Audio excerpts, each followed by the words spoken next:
మీరు 10 సంవత్సరాలు ఉద్యమం చేశారు, 10 సంవత్సరాలు అధికారంలో ఉన్నారు, 20 సంవత్సరాలు తెలంగాణకు మీ మమేకం. మీరు ఇప్పుడు 1.5 hour నుంచి చెప్పింది మొత్తం చూస్తే తెలంగాణకు సంబంధించిన ప్రతి దాంట్లోనూ మీ రోల్ అండ్ రెస్పాన్సిబిలిటీ, ఇన్వాల్వ్మెంట్ కనిపిస్తుంది.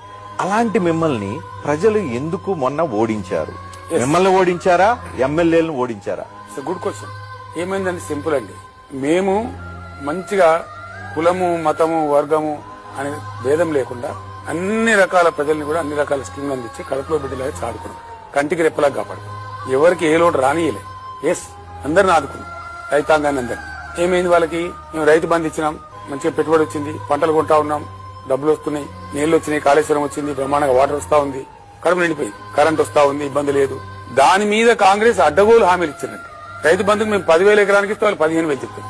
మేము పెన్షన్ 2,000 చెప్తే వాళ్ళు 4,000 చెప్తారు. మేము కళ్యాణ లక్ష్మి 1,00,000 ఇస్తే వాళ్ళు తులం బంగారం ఇస్తామన్నారు. నిరుద్యోగులకు 4,000 గుర్తిస్తామన్నారు.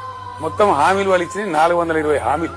వీటికి ఏమైందంటే ఒక 1.8% మాకు తేడా వచ్చింది. ఆ ప్రజలు కడుపు నిండింది కాబట్టి అన్ని వచ్చినాయి. ఆడిపోతే మిషన్ భగీరథ వచ్చింది, నీళ్ళు కట్టమైపోయింది, మంచినీళ్ళ బాధ పోయింది, సాగునీళ్ళ బాధ పోయింది, కరెంట్ బాగా పోయింది. ఇంకా ఉల్టా మీదికి వెళ్ళి ఇవన్నీ ఇస్తామంటున్నారు కదా అని ఒక 2-3% ప్రజలు అటు చేయగలుగుతున్నారు. దాంతో మా అధికారం